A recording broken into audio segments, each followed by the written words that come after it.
রাজনীতির ময়দানে আওয়ামী লীগের যে প্রাসঙ্গিকতা এটা কোনো অবস্থাতেই বন্ধ করা যাচ্ছে না। রাজনীতির যত আলোচনা, নির্বাচনের মাঠের যে খোঁজ খবর বা ময়দানে রাজনীতির যে আওয়াজ, প্রায় সবখানেই আওয়ামী লীগ। ইতিবাচক, নেতিবাচক, ভয়, ভীতি, পক্ষে বিপক্ষে যেভাবে হোক না কেন, যে রাজনৈতিক দলই নির্বাচনে অংশগ্রহণ করছেন তারা একটু সুযোগ পাওয়ার সঙ্গে সঙ্গেই আওয়ামী লীগের প্রসঙ্গ আনছেন। তো আওয়ামী লীগের প্রসঙ্গ আনতে গিয়ে কেউ ভয় দেখাচ্ছেন, আমাদেরকে ভোট দিন বা বর্তমান ইউনিট সরকারকে হাতকে শক্তিশালী করুন, ভালো একটা নির্বাচন দিন, আদারওয়াইজ আওয়ামী লীগ চলে আসবে। আর আওয়ামী লীগ আসলে কি হবে?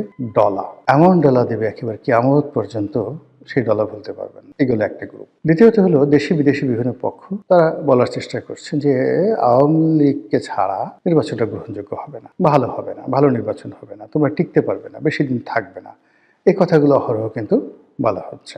এরপরে যে জিনিসগুলো করা হচ্ছে সেটা হলো অনেকে ভয় দেখাচ্ছে যে ইতিপূর্বে আওয়ামী লীগের মতো একটা বড় দল, তারা নিজেরা নির্বাচন করেছে বিএনপিকে ছাড়া, তবুও তারা টিকতে পারলো না, গ্রহণযোগ্যতা পায়নি। এত উন্নয়ন, এত ডেভেলপমেন্ট, এত কিছু করার পরও শেষ পর্যন্ত তাদেরকে পালাতে হলো। তো সেক্ষেত্রে আওয়ামী লীগ এবং তাদের যারা সহযোগী রাজনৈতিক দলগুলো রয়েছে, সেই রাজনৈতিক দলগুলোর 50% ভোটার তাদেরকে বাদ দিয়ে তোমরা যে নির্বাচন করতে চাচ্ছ সেই নির্বাচন তোমরা বেশি দিন টিকতে পারবে না। এই কথার বাইরে আবার অনেকে বলার চেষ্টা করছেন, ওরে বাবা, আওয়ামী লীগের অবস্থা জানো? এদের মতো বদমাইশ কোনো দল আছে? পরতে পরতে এদের যাকে বলে শয়তানি বুদ্ধি, কোথায় বোমা মারতে হবে, কোথায় ককটেল ফুটাতে হবে, কার কোন জায়গায় বাঁশ দিতে হবে, কোথায় যাকে বলা হয় বট বাহিনী লাগাতে হবে। আপনি বোঝার চেষ্টা করুন যে গত 15টি বছর আওয়ামী লীগ আর জামাত একে অপরের সঙ্গে এভাবে মিশেছিল, আওয়ামী লীগও টের পায়নি যে তাদের মধ্যে জামাত আছে, আর জামাত আওয়ামী লীগের সঙ্গে থাকতে তাদের কোনো অসুবিধা হয়নি। তো সেই আওয়ামী লীগ যদি বিএনপি ক্ষমতা আসে, জামাত ক্ষমতা আসে, তাহলে তারা তাদেরকে স্বস্তিতে ঘুমোতে দেবে, খেতে দেবে, পড়তে দেবে, এটি কল্পনা করা যায় না। কাজেই সবাই আওয়ামী লীগের সঙ্গে একটা সমঝোতা করা, অথবা আওয়ামী লীগকে নির্মূল করা, অথবা আওয়ামী লীগকে একেবারে পুরো রাজনীতির ময়দান থেকে উচ্ছেদ করা, এই বিষয়গুলো নিয়ে ব্যাপকভাবে গবেষণা করছে, হুমকি ধামকি দিচ্ছে, সতর্ক হচ্ছে এবং আওয়ামী বিরোধী একটা প্যাক্ট তৈরি করার চেষ্টা করছে। কিন্তু এখানে পথে ঘাটে মাঠে যে সমস্যাগুলো দেখা দিয়েছে সেটা হলো সিন্স 1954 আওয়ামী লীগ যে কোনো কারণেই হোক গরিব মানুষের মধ্যে তাদের যে আদর্শের, রাজনীতির আদর্শের যে বীজ, এটি বপন করতে পেরেছে। তাদের যে প্রতীক, এটি হলো নৌকা, গরিব মানুষের বাহন। এবং এখনো পর্যন্ত আবহমান বাংলায় নৌকার যে কার্যকারিতা, অপরিহার্যতা, এটি আপনি অন্য কোনো বাহনের সঙ্গে তুলনা করতে পারবেন না। টিল নাও এখনো পর্যন্ত নৌকা 1 নম্বর পরিবহন। 2 নম্বরে যেটি আছে সেটি হলো এই দলটি গরিব মানুষের দল। তারা ক্ষমতা আসলে গরিব মানুষের জন্য সবকিছু করে, বিনামূল্যে তাদেরকে ঘর দেয়, টিউবওয়েল দেয়, 10 টাকা কেজিতে চাল দেয়, ইত্যাদি ইত্যাদি নানা রকম কথা। এখন তারা হয়তো কিছুই দেয়নি, কিছুই করেনি, কিন্তু ওই যে একটা রিক্সাওয়ালা, শেখ হাসিনার জন্য তার, শেখ হাসিনা নাই, সে কাকে ভোট দেবে, এই ধরনের কথা দেখেন ভাইরাল হয়ে গেছে। লোকজন জিজ্ঞাসা করছে যে শেখ হাসিনা যদি আবার আসে তাকে ভোট দিবেন? তারা বলে হ্যাঁ, অবশ্যই দেব। এই যে বিশাল অভুক্ত শ্রেণী, বিশাল অভাগা শ্রেণী, প্রান্তিক জনগোষ্ঠী, যাদের সবাই নৌকা, শেখ হাসিনা, বঙ্গবন্ধু, এদের জন্য পাগল। এবং পাগলের সাথে আপনি কিভাবে রাজনীতি করবেন? মানে আপনি কাউকে যদি বুঝাতে পারেন, বুঝানোর মতো একটা জায়গা থাকে। অনেক লোক বলে যে আমি হলাম, আমাদের বরিশালের আঞ্চলিক ভাষা, হিদলা পড়া আওয়ামী লীগ।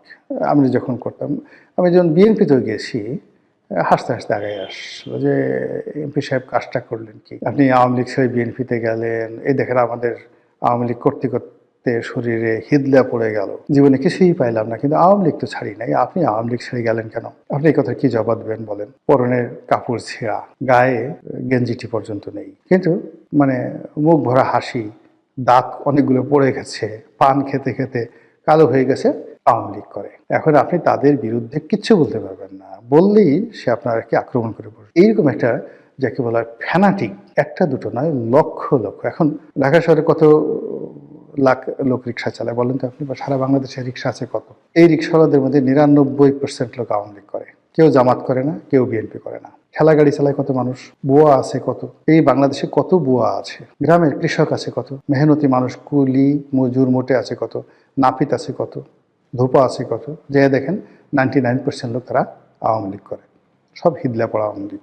এই যে একটা যাকে বলা হয় যারা আপনার সাথে সংঘাতে যাবে না, মারামারি করবে না, কোনো যাকে বলা হয় আবেগ দেখাবে না, কিন্তু ভোটটা দিয়ে দেবে নৌকাতে, আপনি এদের কোনো অবস্থাতেই আপনি এদেরকে পক্ষে আনতে পারবেন না। পক্ষে আনার জন্য আরেকটু যাদের টাকা আছে, পয়সা আছে, গায়ে কাপড় আছে, জামা আছে, এই মানুষগুলোকে আপনি আওয়ামী লীগের যে সমস্ত লোক তাদেরকে আপনি বিএনপিতে আনতে পারবেন, স্বার্থের লোক দেখাতে পারবেন। কিন্তু ওই যে ওর দারিদ্রতাটাই ওর মহানুভবতা, ওর দারিদ্রতাটাই ওর রাজনীতির যাকে বলা হয় শিকড়, এবং সেই শিকড় নিয়েই সে আওয়ামী লীগ করছে। কেন করছে সে নিজেও যায় না। আবার তার মরার পর তার ছেলে অল্প বয়স কিন্তু সে আওয়ামী লীগ করবে। তারা তো ওই আমাদের ফরিদপুরের যারা লোকজন আছে তারা আওয়ামী লীগকে বলে আমলীগ।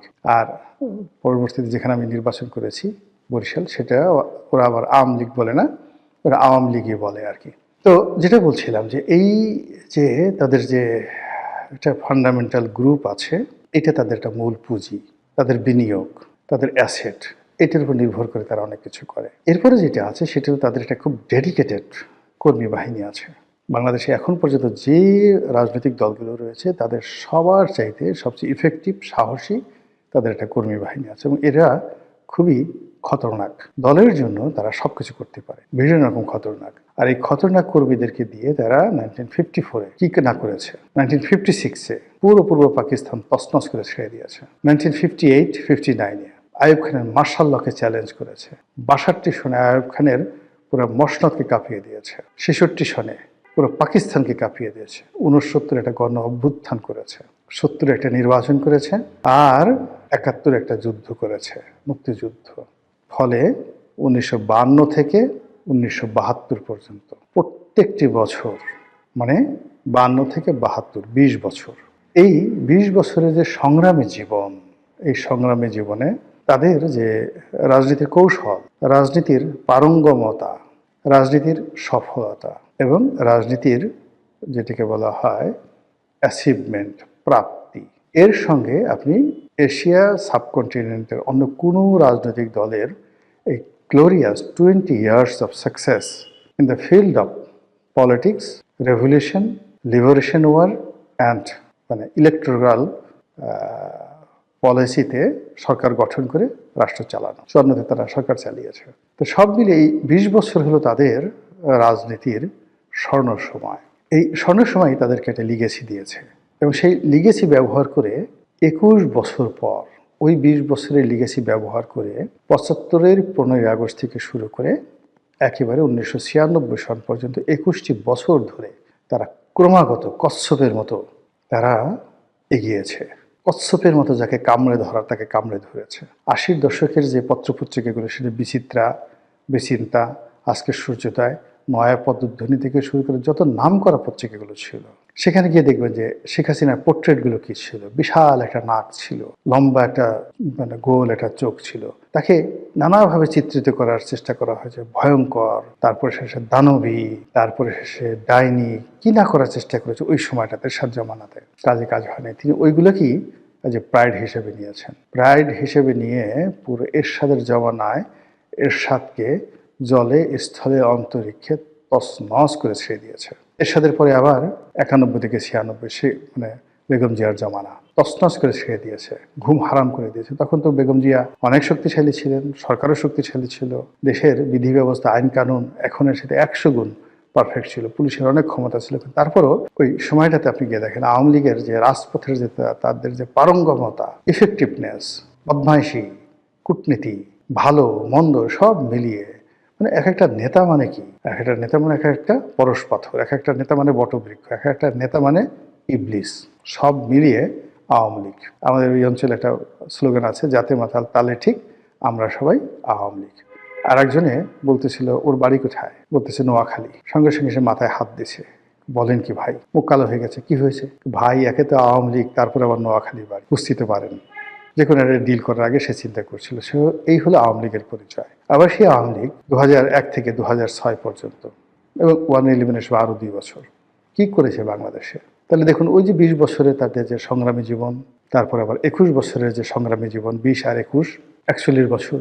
তো 41 বছর যাবত তারা শুধু রাজপথে লড়াই সংগ্রাম করেছে, তার সঙ্গে আবার এই 17 মাস যোগ করে। ফলে এই যে বিরূপ একটা পরিস্থিতি থাকা, সামরিক শাসনের অধীনে থাকা, জেল জুলুম করা, এদের কাছে এটা ভাত মাছ, মানে এটা অনেকের কাছে সমস্যা হতে পারে, কিন্তু ওদের মেরুদণ্ডটা বা ওদের শরীরের যে আয়োডিন, ওদের রক্ত, মাংস, অস্থি, মজ্জা, এই সবই খালি এই সমস্ত লড়াই সংগ্রামের জন্যই প্রস্তুত থাকে। তো এইগুলো করে তাদের যে একটা লিগেসি তৈরি হয়েছে যে তারা রাজপথ গরম করতে পারে, প্রতিপক্ষকে ভীত সন্ত্রস্ত করে দিতে পারে এবং তাদের টার্গেটে যাওয়ার জন্য তারা কখনো তুলুবুলু করে না, লড়াই সংগ্রাম করে প্রতিপক্ষকে বাধ্য করে তারপর শেষে তারা প্রতিপক্ষকে পরাজিত করে ক্ষমতায় আসে। এবং অতীতে তারা মুসলিম লীগের বিরুদ্ধে লেগেছে, পরাজিত করেছে, ক্ষমতা এসেছে। মুসলিম লীগ শেষ, আইয়ুব খানের বিরুদ্ধে লেগেছে, আইয়ুব খানের রাজনীতি শেষ, জীবন শেষ, সবকিছু শেষ। এরপর ইয়াহিয়া খানের বিরুদ্ধে লেগেছে, ইয়াহিয়া খান শেষ, there is no Yahya Khan. তাকে এই সেনাবাহিনীর প্রধান, প্রেসিডেন্ট সবকিছু রেখে তাকে পরবর্তীতে ইংল্যান্ডে গিয়ে থালা প্লেট পরিষ্কার করে তাকে পেটের ভাত জোগাতে হয়েছে। এইভাবে আওয়ামী লীগ এরশাদ সাহেবকে ধরেছে, শেষ, একেবারে বগল দাবা করে যা করেছে বলার মতো না। এইভাবে যখন তারা যাকে টার্গেট করেছে, ক্যান্সারের মতো, একেবারে ক্যান্সারের মতো শুষে, রক্ত শুষে, ভ্যাম্পারের মতো, ডাইনির মতো, মশার মতো, যেভাবে বলেন না কেন, যাকে টার্গেট করেছে তাকে ধীরে ধীরে ধীরে ধীরে পুরোটা শেষ করে দিয়েছে। এই যে আওয়ামী লীগের লিগেসি,